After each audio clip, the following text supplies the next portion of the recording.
Did you see what's going on? Obviously, you've seen what's going on in California. But the governor gave this creepy fucking speech where he was talking about speculators coming in and talking about what to do with the land of all these homes that have been burnt down while it's still only 6% contained. And he did this little dance like, I've been talking with these, with the governor of Hawaii about what to do. We've got some ideas. A speculator, we're gonna have some meetings. Like, he's really? Oh. California Governor Gavin Newsom is now calling his city's homeless encampments unacceptable, which is odd since he's the guy who, made them acceptable, turning sidewalks into red carpet events for drug addicts, thieves, and unemployed CNN anchors. On Monday, he urged cities to ban the camps from sidewalks, parks, and other public areas. So after years of denying the problem, he's now pretending to fix it, which is like putting on a condom as you're leaving a whorehouse. Who hasn't? It started with a smirk and ended in a full-blown political inferno. Somewhere in the chaos, Gavin Newsom practically forgot which camera he was supposed to fake confidence into. Joe Rogan didn't just show up. He body-slammed the entire narrative with fact heavy enough to leave bruises. Pure kettlebell energy. Then Greg Gutfeld jumped in, tossing out jokes sharper than California's tax hikes and twice as painful. What followed wasn't just a takedown. It was performance art in the form of destruction, a slow-motion meltdown of ego, ambition, and empty spin. No overpriced hair product could hold that unraveling mess together. Nobody wants President Newsom either. Nobody believes in that guy. That guy's a f***ing con man. Everything he did in California, from trying to mandate vaccines for kids to being caught public without a mask and lying about the fact that he was outdoors. Yeah. Nobody believes in that guy. He's just a politician. Just a stone-cold, narrative-driven politician. Nobody thinks he's a real human. Whether you like Trump or not, whether you think he's corrupt or not, that's a human being. You know what that guy is. Same thing with RFK Jr. Whether you believe that he's correct about vaccines or whether you believe his policies would be effective, and that's a human being. With Newsom, you've got like this construct, this cardboard cutout of a person. I don't think people want that, but they might want it more than they want President Trump. Now, picture it. Gavin Newsom dead center on camera, that picture-perfect hair gleaming under studio lights like it's auditioning for a shampoo commercial. The camera zooms in real slow, like those immaculate strands might whisper world peace at any second. He's planted tall at the podium, radiating pure, the people need more me energy. And then, bam, a voiceover drops harder than his approval ratings, a mic slam from the sky slicing through the spin like a buzzsaw. Here's the raw truth. When Joe Rogan and Greg Gutfeld lock in on California's glittery policymaking fantasyland, it's not some polite debate. It's a full-on demolition job with flair, fire, and ruthless finesse. These two don't just sniff out the nonsense. They bulldoze through it like it owes them back rent. And Gavin? He doesn't enter a room. He's strutting like it's a grand finale of a political fashion show. Theme, government overreach. But make it sexy. He's got the look, the teeth, the politician starter pack locked and loaded. Gavin ponders why Dems lost. We lost. We lost the popular vote, and we lost the electoral vote. We got crushed. But Kennedy, I think the answer is yes, yes, yes, yes, yes, yes, yes, yes, yes. Was it because of Israel? Yes. Interest rates? Yes. Too woke? Yes. It's like every bad policy that trickled up to the White House during the Biden administration started in California. That state is responsible for the worst politicians in modern history. And he is at the top of the list, and there are some ignoramuses on that list. That toothpaste smile? Flawless. That TDX-style speech cadence? Polished to a shine. But when it comes to actually governing, it's like Gavin stuck on a 2003 Wi-Fi connection. Frozen, buffering, glitching right when it matters most. On paper, he's everything progressives fantasize about. Charisma, climate buzzwords, and enough recycled paper in his binder to score a gold star from Whole Foods. But peel back that glossy front, and it all gets messy fast. Don't even get us started on the climate crusades. Gavin's green sermons sound great until reality taps California's fragile energy grid on the shoulder. One sneeze and the whole thing spirals into existential dread. Go electric, they say, right before they beg people not to charge their cars between 4 p.m. and 9 p.m. because the sun called it a day early. Meanwhile, they're banning gas stoves while folks are literally cooking dinner by flashlight. That's not leadership. That performance art was side of blackout. Joe Rogan didn't just leave California. He bolted like a man who spotted a glitch in the Matrix and smashed the exit button. One last look around, and Malibu was giving straight-up post-apocalyptic teaser vibes. Even a sound-loving, elk hunting, truth-talking podcast king knows when it's time to bounce. Their houses have been burned, all their childhood memorabilia, all the stuff for their kids, the photos, the fucking everything they have is gone. All heirlooms, their mother's wedding ring, that kind of shit. Everything's burnt to the ground. And this guy's like standing in front of all this stuff, and he's got a smile on his face, and he's talking about land use. The development plans. Watch this. So he did what legends do. He swapped Hollywood's fake smiles and gridlock freeways for the wide-open madness of Texas freedom. This wasn't just a move. It was a statement, like a UFC fighter ditching kale smoothies for raw steak and a fistful of creatine. And he didn't tiptoe out quietly either. He packed up the loudest mic in the digital universe, the Joe Rogan Experience. This isn't your aunt's cozy true crime recap. It's a media nuke with over 100 million listeners, one viral clip away from sending CNN executives into meltdown mode. Rogan's got the magic combo. No filter, pure chaos energy, and that trademark "what is going on" stare that hits harder than Newsom's lockdown rules ever did. Meanwhile, Gavin was out here fine, dining to collapse like it was a 5-course end-of-the-world tasting menu. Rogan saw it, called it, and shredded it, pulling back the velvet curtain on the elite double standard, where some sip wine at French Laundry, while the rest of California's stuck with takeout and curfews. And he's the guy who thinks he's going to run for president when, so much of the state is absolutely unlivable. And so every project that he's championed, he's now trying to demonize conveniently. And people are not that dumb. Like, people have been through it in his state. They are sick of him. They want him to leave. And maybe that's why so many people around him are like, you should totally run for president. So he gets out of the state. Yes. Move away. Tyrus, did he leave out anything? That wasn't just a diss. It was a drag so brutal the reservation line at French Laundry probably cried itself to sleep. And the wild part? Rogan wasn't even swinging solo. He didn't just sound off. He stacked the studio with heavy hitters, doctors, economists, and comedians so sharp they could slice through policy nonsense with a single sarcastic eyebrow raise. And guess what? Every single one of them painted the same messy picture. California's leadership was making less sense than a crypto workshop run by TikTok influencers in a hotel lobby. We're talking restrictions that crushed mom-and-pop shops while megacorporations waltzed right through the loopholes. Health mandates that felt like they were drafted with Magic 8 Ball, all rubber-stamped by a guy who looked like he thought public trust came free with a bottle of hair mousse. And then came the tech exodus, basically a modern-day Oregon Trail, except the covered wagons were Teslas, and the dysentery was corporate tax drama. Rogan didn't just report on it. He lived it. He packed up his empire, bailed on the chaos, and rebuilt his kingdom in Austin, a place where blackouts aren't just part of the daily weather report. Down in Hawaii, who had some ideas around some land use concerns he has around speculators coming in, buying up properties, and the like. So we're already working with our legal teams to move those things forward, and we'll be presenting those in a matter of days, not just weeks. With a big smile on his face. Look at the little wiggle he does with his shoulders. Speculator, watch this. Talking to John. Look at this little wiggle. It's excited about the possibilities of speculators coming in. And he's saying we're move forward. We're going to move forward on that. These people lost their homes. A lot of those people don't even have fire insurance because the fire insurance pulled out of California. I think 69% of fire insurance pulled out of California because they're like, this is too crazy. Like, you guys aren't doing jack shit to manage this. You're not clearing the brush. But here's the kicker.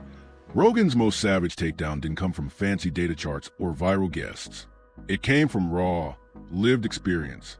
No screaming, no exaggeration, just a man looking around, grabbing the mic, and saying what everyone with 2 brain cells and a phone bill already knew.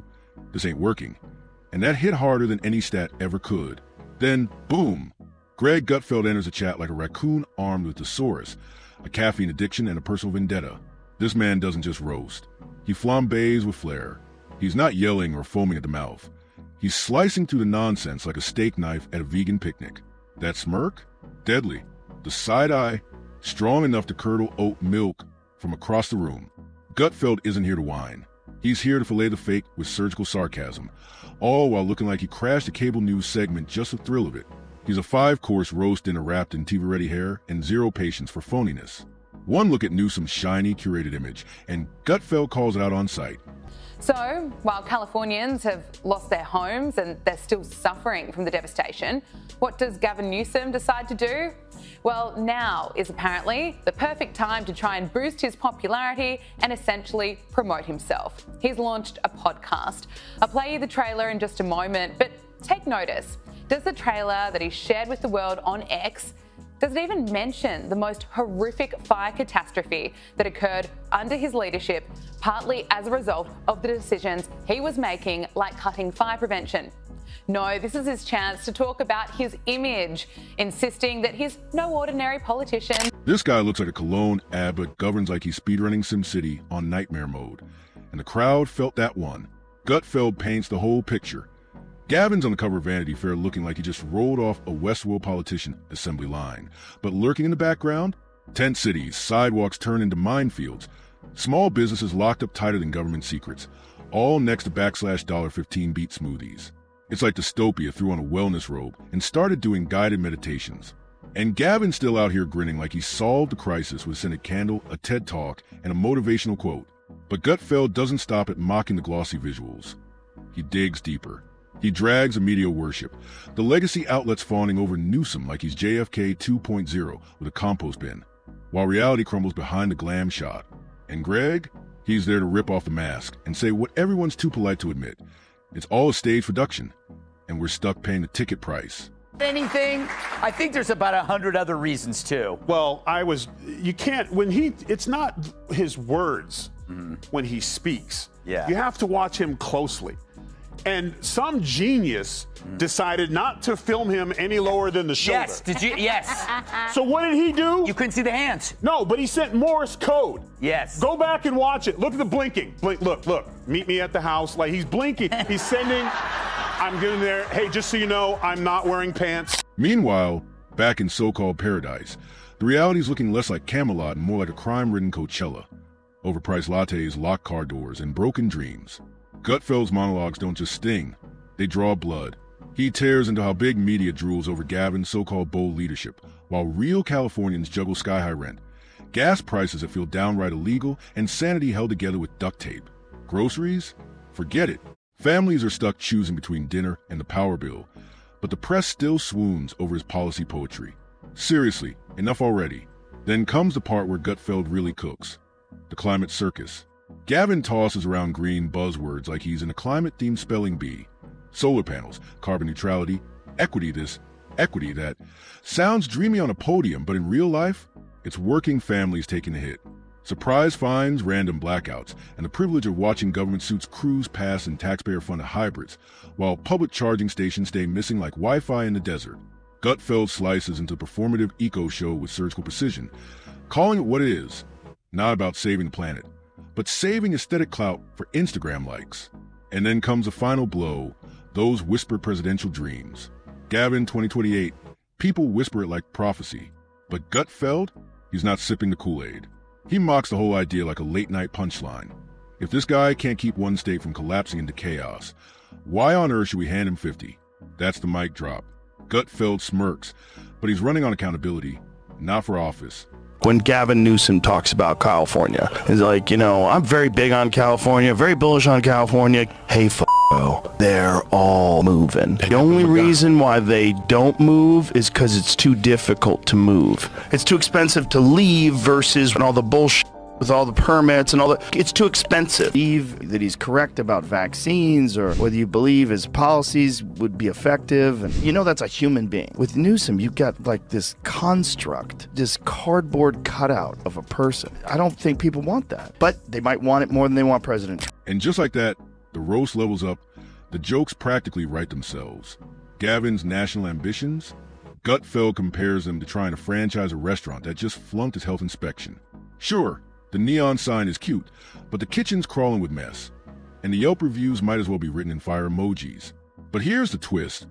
Gutfeld's takedown isn't just hilarious, it's brutal, because the laughs come wrapped around truths no PR spin can scrub away. And then it happens. The crossover nobody saw coming but everybody needed. Joe Rogan and Greg Gutfeld. Two flavors of truth-telling chaos, colliding for one epic takedown aimed squarely at the slick, cologne-drenched hologram that is Gavin Newsom. runs for national office, he acts like a Republican. This is where the left is really pro-trans. Suddenly, they grow balls. One lights the incense and brings in the experts. The other throws punchlines like darts, and together, they don't just criticize, they expose. Their message is clear. Gavin's leadership doesn't just miss the target. It makes the target vanish altogether. Rogan doesn't need to yell, wave his arms, or drown you in buzzwords. He just hits you with that deceptively calm podcast voice. Smooth as ever, asterisk people are leaving. Businesses are fleeing. Homelessness is out of control. I move for a reason, asterisk. Bam. That delivery lands harder than any rant, a sledgehammer wrapped in a TED Talk. He's not cracking jokes or begging for applause. He's just telling it straight, and the silence that follows is louder than any cheer. That's what makes it cut deeper. Rogan comes in soft-spoken, measured, a surgeon calmly exposing the rot, blade by blade. California Governor Gavin Newsom has been facing major calls to resign over his appalling handling of the deadly California wildfires. And just to quickly recap, these were the most destructive wildfires the state has ever seen. More than 16,000 properties were destroyed. The cost of the fires is estimated to be more than $200 billion. And for businesses in LA County, the future is looking grim. It's projected businesses will continue to lose billions of dollars over the next 5 years due to disruption. And just when you're still processing Rogan's quiet truth bomb, boom, Gutfeld crashes to the wall with that same brutal precision, just in a totally different flavor. He's like a stand-up comic who just stumbled onto the world's dumbest script and can't stop reading it out loud, face twisted like, asterisk, wait, this is actually happening, asterisk. Rogan hands you the decay in a velvet box. He's got the thinkers, the free minds, the people craving facts, nuance, and real context, not clickbait headlines. He makes you feel the collapse. Then Gutfeld grabs a mic for the skeptics, the side eyes, the people who stopped trusting the news back when hashtags were still fresh.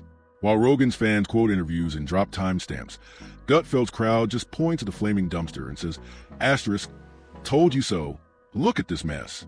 Asterisk, and yet both camps land at the same ruthless conclusion. Gavin Newsom isn't leading, he's acting. And the reviews? Straight trash. 2 thumbs way down. It's not just failure, it's stylized failure.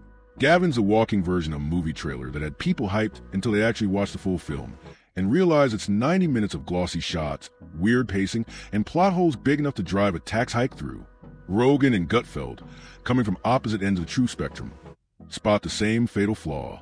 You know, when I went there, I had a great relationship with President Xi. We got along very well. And they treated me better than anybody has ever been treated. And I said, this air is good. Do you know they closed every factory 1 week before I got there from within 200 miles? That's like what Gavin Newsom did when Xi Jinping came to San Francisco. He cleaned it up. He cleaned it up. He got rid of all the homeless people. Isn't that terrible in a way? To think, you know, he cleaned it up and then it became a pigsty. Well, the dumbest thing is he said when your friends come by, when you have visitors, you clean up your house. Like, how about just keep your fucking house clean? Can you imagine? It's the dumbest thing I've ever heard. I keep bringing up Gavin. Well, other than my respect for his work in American Psycho, he's starting to distance himself from his party's worst ideas. Newsom, a guy who hates fossil fuels but could still bring down the price of gas by wringing out his hair, once proclaimed that his state would be a sanctuary to all who seek it. Newsom is all optics, zero backbone, a politician built on speeches, not solutions. And when these two tag team the illusion, it's like watching a busted machine get torn apart by 2 mechanics. Rogan with a wrench, quiet and methodical. Gutfeld with a chainsaw, laughing while sparks fly. Totally different styles, same brutal result. And the wildest part? Everybody watching nods along in total agreement. Normally, the idea of Rogan and Gutfeld fans vibing in the same group chat is unthinkable. These two camps don't mix, like kombucha and whiskey. But now they're aligned like planets before a political eclipse. Libertarians, conservatives, burned out millennials, ex-hippies. That one barista who gave up on politics after the 3rd stimulus check, all nodding in unison. They've clocked it. They've seen the show for what it is, and they're starting to realize something big. Maybe, just maybe, the real pandemic wasn't viral. It was this never-ending, overproduced political theater, grinning into a camera, holding a polished mic. And just when you think it's over, boom, the climax hits like a montage from a political thriller. But this isn't about who won. It's about what got exposed. Newsom didn't just get roasted. He got decoded, the glossy mask ripped off, the script shredded. We saw the set, the stage lights, the cue cards, all at once. Rogan might spin this into a full episode. Why California Still Sucks, Volume Infinity.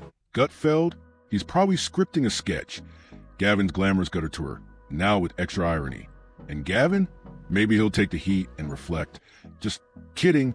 He'll probably drop a soft-lit selfie next to a wind turbine with bold leadership in the caption. If you're done with filters and spin and ready for the raw story, hit like, subscribe, and drop your take. More breakdowns, more chaos, more truth bombs coming your way.